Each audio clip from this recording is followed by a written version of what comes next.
Some events in life are so unexpected that they leave an imprint you can never remove. That's how it was the day Zane walked into my room without warning. It was a typical afternoon. Adil, my husband, was at the office as usual, and Zane, his son from a previous marriage, had recently moved back after a difficult breakup. Since his return, we had been walking on eggshells around each other, avoiding any old tensions. I was in my room trying on a dress for an upcoming event when I decided to change into something else. It was during this change, standing in my underwear, that the door opened. Make sure to subscribe to my channel, so I can continue bringing you more fascinating true stories like this one. And don't forget to watch this video till the end, and like the video because this story is going to be incredibly interesting. Please hit the like button to show your support. Maya, have you seen Zane? Adil's voice cut off. Zane froze in the doorway, his eyes widening. I gasped and quickly grabbed something to cover myself. Zane, I called out, but he hurriedly turned away, almost tripping. The door slammed shut, leaving me standing there, my face red with embarrassment and confusion. Zane's return had unsettled me. Adil had suggested it without discussing it with me first, and while it didn't surprise me, Adil often made decisions without thinking of the consequences. It still felt off. Zane needs a place to stay for a while, Adil had said one evening, barely looking up from his phone. You don't mind, do you? Naturally, I couldn't refuse. Zane had always been polite, though somewhat distant, and we had maintained a cordial, though superficial relationship, but having him here was different. His presence served as a constant reminder of Adil's past, and it made the atmosphere tense. At 25, Zane was attractive in a way that was impossible to ignore. He shared Adil's dark hair and sharp jawline, but his eyes were softer and more thoughtful. He carried himself with a quiet confidence that made his recent heartbreak all the more surprising. He cheated on me, Zane had confessed one night at dinner when Adil wasn't home. I had tried to keep the conversation light, but Zane's bluntness caught me off guard. I'm so sorry, Zane, I had said. Don't be, he had shrugged. It happens. One Wednesday afternoon, when Adil was at the office and Zane was supposed to be out running errands, I was in my room trying on a dress for an upcoming charity event. The dress didn't fit as I remembered, so with a sigh I took it off and tossed it on the bed. Standing there, in just my bra and underwear, I was looking for something else when the door opened. Maya, have you seen Zane? His voice cut off as his eyes took in the scene. I froze, my hand still holding the hanger as his gaze shifted between me and the floor. His face turned bright red, and he quickly spun around, almost knocking over a lamp. I'm sorry, he stammered, backing out of the room. Zane, I gasped, quickly grabbing a robe. The door slammed shut, and I stood there, my heart racing, as the reality of what had just happened sank in. For the rest of the day I avoided him. I stayed in my room pretending to be busy, but I couldn't focus on anything. The image of his shocked face haunted me, and each time I thought about it, a flush of embarrassment spread through me. At dinner that evening, the tension between us was thick. Did you finish those errands today? I asked, trying to act casual. Yeah, Zane replied, not looking up from his plate. Adil glanced between us, oblivious to the awkwardness. I told Zane he should take some time off and figure things out. That's a good idea, I said, though my voice was too bright. Zane looked up, his face unreadable. I appreciate your hospitality, he said. I won't stay longer than I need to. Don't be silly, Adil said, dismissing the idea. Your family. The days that followed were unbearable. Every interaction with Zane felt loaded, as though we were both trying not to cross an invisible line. He avoided being alone with me, and I convinced myself it was for the best. But despite my efforts to push the incident from my mind, I found myself thinking about it more often than I liked. One evening I caught him looking at me from across the room. His gaze was brief, but it lingered long enough to make my stomach flutter. I quickly looked away, pretending not to notice, but the moment stayed with me. It wasn't long before I began noticing changes in his behavior. He started coming home earlier, spending more time in shared spaces. One night, I found him in the kitchen, leaning against the counter with a glass of water in his hand. Can't sleep, I asked, keeping my tone light. He shrugged. Something like that. We stood in silence for a moment, the hum of the refrigerator the only sound. About the other day, he said quietly, I'm sorry. You don't have to apologize, I said quickly. I shouldn't have just walked in, he continued, his gaze fixed. On the floor. It was an accident, I said softly. Let's just forget about it. He looked up, his eyes meeting mine. Is that what you want? The question caught me off guard. I didn't know how to respond. It's for the best, I finally said. He nodded, though his expression suggested he wasn't fully convinced. Things came to a head one evening when Adil called to say he'd be working late. I was in the living room scrolling through a magazine when Zain came in. He hesitated in the doorway, unsure whether to stay or leave. Want to watch something? He asked finally, gesturing to the TV. Sure, I said, setting the magazine aside. He sat down beside me. We watched in silence, but the air between us crackled with unspoken tension. At one point our hands brushed as we reached for the remote, and I felt an electric jolt. He pulled his hand back quickly, his face turning pink. Sorry, he muttered. It's okay, I replied, though my voice trembled. The moment passed, but it left a lingering sense of possibility, one we both ignored. A few nights later, I was awake well past midnight. The house was quiet except for the faint ticking of the grandfather clock. I got out of bed and went to the kitchen to make tea, only to find Zain already there. He sat at the table, a mug of coffee in his hand, his gaze distant. The soft light from the under-cabinet lamps cast shadows across his face, making him look older than his 25 years. Can't sleep either, I asked, leaning against the doorframe. He looked up, startled, then gave a faint smile. Something like that. I poured myself a cup of tea and sat across from him. For a moment we sat in silence. Then unexpectedly he broke the quiet. Do you ever feel stuck? He asked, his voice low but steady. Stuck, I repeated, tilting my head. Like you're just going through the motions, he said, staring into his coffee. Doing what everyone expects but never really living for yourself. His words hit me harder than I expected. I hesitated before responding. Yes, I said quietly. More often than I'd like to admit. He looked up, his eyes searching mine. What do you do about it? I don't know, I admitted. I've spent so much time putting others first. Adil, this house. Never thinking about what I want. Zain's gaze remained steady.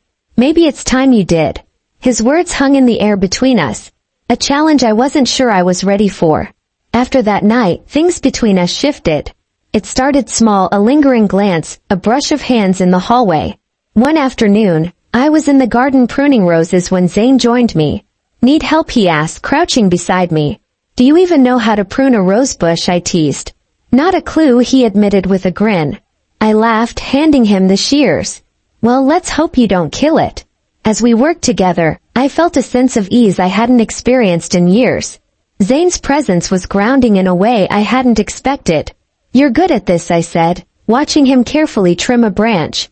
Beginner's luck, he grinned. No, really, I said, you have a good eye for detail. He glanced at me, his expression softening. Maybe I learned it from watching you. The compliment caught me off guard, leaving me momentarily speechless. Later that evening, as we cleaned up after dinner, our hands brushed again as we reached for the same plate. The brief contact sent a jolt through me, reminding me of everything that had been building between us. Sorry, Zain muttered, pulling his hand back quickly. It's fine, I said, though my voice trembled. He hesitated before speaking again. Sana, he said, looking up at me. Nothing. Never mind. The tension between us was palpable, and I knew everything was about to change. As the days passed, the changes between Zain and me became more evident. We couldn't hide it any longer. The house, once a sanctuary, now felt like a pressure cooker filled with secrets. Finally, the inevitable happened. One morning, Adil confronted me in the kitchen. His face was pale, and his hands trembled as he held up his phone, displaying proof of what had been going on. I know what's been happening, Adil said, his voice filled with disbelief and anger. How long has this been going on? I couldn't bring myself to meet his gaze. Months, I whispered, tears flowing down my face. Adil's face turned bright red with fury. Months? While I've been working, building this life for us, you've been... His voice broke, and I could see the pain in his eyes, but it was too late. Zain walked in at that moment, his expression hardening as he took in the scene. Adil, this isn't just her fault, he said, his voice calm but firm. Don't defend her, Adil snarled, now directing his anger at Zain. You were supposed to be my son. You betrayed me. I didn't mean for this to happen, Zain said steadily, but I love her. Adil was incredulous. You think this is love? This is selfishness. The argument escalated quickly. Accusations flying as I stood frozen in the middle. Helpless. Get out, Adil finally shouted. Both of you get out of my house. Please, Adil, I begged, but he turned his back on me. His expression hard and final. I don't want to hear it. You've made your choice. Zain and I packed our things in silence. The weight of our actions hung heavily in the air. As I loaded my suitcase into the car, I glanced back at the house. It no longer felt like home. It was just a place I used to live. Are you sure about this?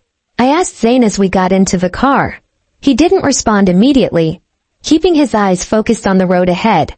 I don't know, I admitted softly, the uncertainty heavy in my chest. As we drove away, my phone buzzed. It was a message from Lara with a link to a post on social media. The post contained screenshots of the messages between Zain and me. The fallout was swift and brutal. Friends and family turned their backs on me. Their judgment was harsh and unforgiving. Adil filed for divorce within days, leaving me to pick up the pieces of my shattered life. Zain tried to be my support, but even he couldn't shield me from the storm. The strain of our decision became evident over time. The cracks in our relationship grew harder to ignore. One evening, as we sat in the small apartment we had rented, Zain turned to me with a heavy look on his face. This isn't what you wanted, he said softly. I looked at him, tears brimming in my eyes. It's not what you wanted either. Zain stood up, walking toward the door. He paused and glanced back at me. I'll always care about you, he said quietly. But we can't keep doing this. And with that he was gone. In the months that followed, I tried to rebuild my life. The whispers and judgment from everyone around me were constant reminders of my mistakes. But in the quiet moments I found a sense of clarity. For the first time in years I began to think about what I truly wanted. Not for Adil, not for Zain, but for myself. Looking back, I realized that while I couldn't change the past, I could learn from it. And maybe, just maybe, I could find a way to move forward. The weeks after Zain left were the hardest of my life.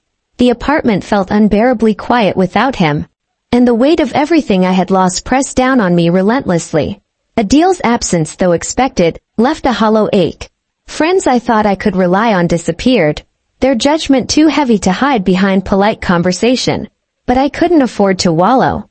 The first steps of rebuilding were painful but necessary. I took a job at a local art supply store, spending my days surrounded by bright pigments and blank canvases, symbols of potential, though I rarely touched them. It was Maya who reached out first. One morning she called me and asked to meet for coffee. When she arrived, her tone was gentler than before, but her eyes still held caution. I'm not here to lecture you, she said softly, but I just want to know, are you okay? I hesitated, unsure of how to respond. I don't know, I admitted, but I'm trying to be.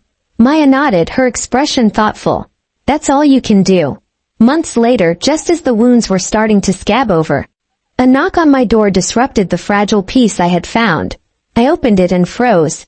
There, standing in front of me, was Adil. He looked older than I remembered, his face tired, but his presence still carried the same weight.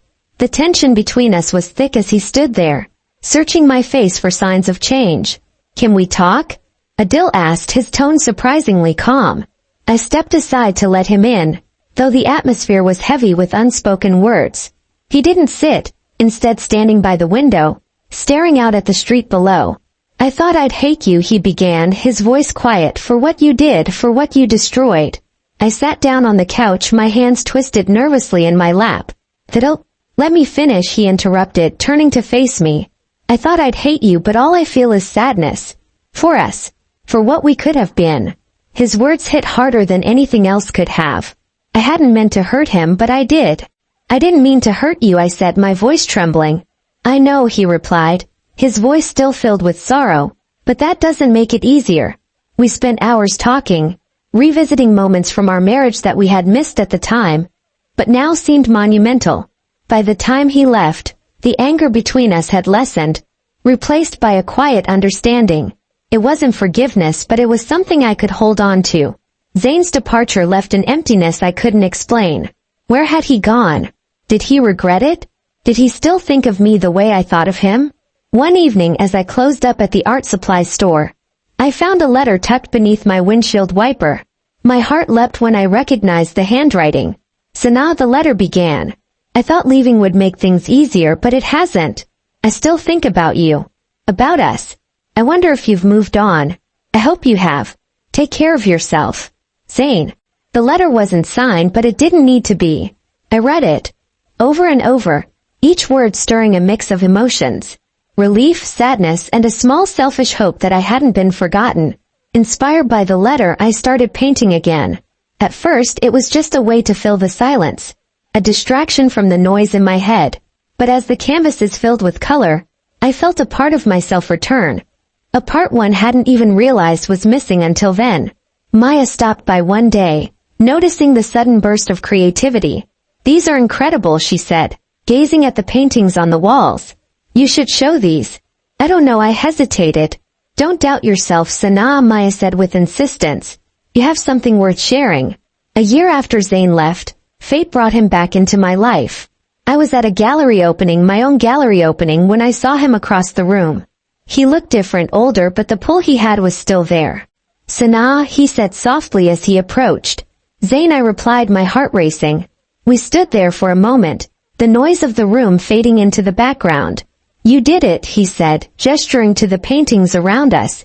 I said, my voice steady for myself. He nodded, a smile playing at the corners of his lips. I'm proud of you. We talked for hours that night, catching up on everything and nothing. By the time the gallery emptied, the air between us was filled with quiet understanding.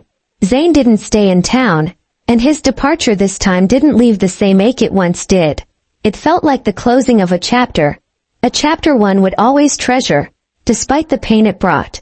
As I stood in my studio surrounded by colors and textures of my new life, I realized that while the past would always be a part of me, it didn't have to define me. For the first time in years I felt at peace.